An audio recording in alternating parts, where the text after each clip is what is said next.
Most trader account इसके लिए blow नहीं करते क्योंकि उनकी स्ट्रैटेजी खराब होती है। अकाउंट ब्लो इसके लिए करते हैं एक सिंपल रीजन की वजह से। अगर आपने कभी अकाउंट लूज किया है, ये वीडियो आपके लिए, इसको एंड तक देखना। ट्रेडर सोचते हैं मेरी स्ट्रैटेजी काम नहीं कर रही है, मुझे एक नया इंडिकेटर चाहिए, मुझे एक नया कोर्स लेना पड़ेगा, लेकिन ये सच नहीं है।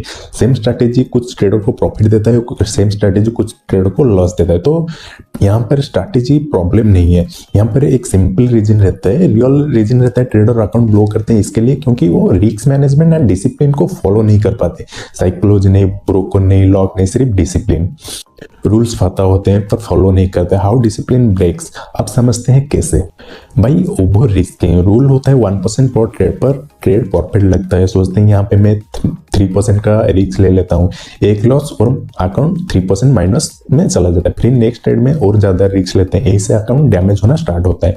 सेकंड आता है हमारा रिवर्स ट्रेडिंग, लॉस हुआ, ईगो हर्ट हुआ, ट्रेडर सोचता है अब मार्केट से पैसा वापस कैसे लाना है। नो सेटअप, नो इमोशन, कुछ सेटअप नहीं होता है, सिर्फ इमोशन के बेसिस से उस ट्रेड करते हैं। एक लॉस हुआ, फिर दूसरा लॉस हुआ, फिर तीसरा लॉस हुआ, उसके बाद अकाउंट फिनिश हो जाता है। थर्ड पॉइंट आता है स्टॉप लॉस डिस्पेक्ट करना। स्टॉप लॉस लगाया, प्राइस पास आया, अब एसएल को मूव कर दे, पास आया उसको एसएल को फिर से मूव कर, जो स्मॉल लॉस कंट्रोल में था वो बिग लॉस में बन जाता है। होप ट्रेडिंग सबसे एनिमी होता है। This is why happen. Human brain loss accept नहीं कर सकता, प्रॉफिट में ही एग्जिट करता है, लॉस में होप।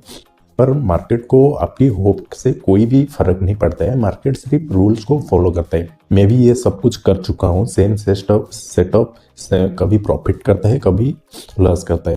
जब मैं ये एक्सेप्ट कर लिया, मैंने मार्केट से नहीं, अपने रूल से ही लड़ रहा हूँ, तब कंसिस्टेंसी आई। सिंपल फिक्स करो 3 रूल को, बस लिख लो कहीं पे भी, ये 3 रूल को पूरा फॉलो करो आग बंद करके। पहला रूल रहता है 1% रिस्क फॉर ट्रेड का। सेकंड रूल रहता है हमारा डेली लॉस लिमिट अगर हिट हुआ ट्रेडिंग बंद कर दो। थर्ड रूल रहता है नो सेटअप नो ट्रेड, चाहे पूरा दिन ही क्यों ना वेट करना पड़े। तो मेरा फाइनली ये रियलिटी है, स्ट्रैटेजी सिर्फ आपको एंट्री देती है, डिसिप्लिन आपको मार्केट में जिंदा रखता है। अगर रूल्स फॉलो नहीं कर सकते तो बेस्ट स्ट्रैटेजी भी काम नहीं करेगी। मार्केट पैसा नहीं देता, मार्केट डिसिप्लिन को टेस्ट करता है।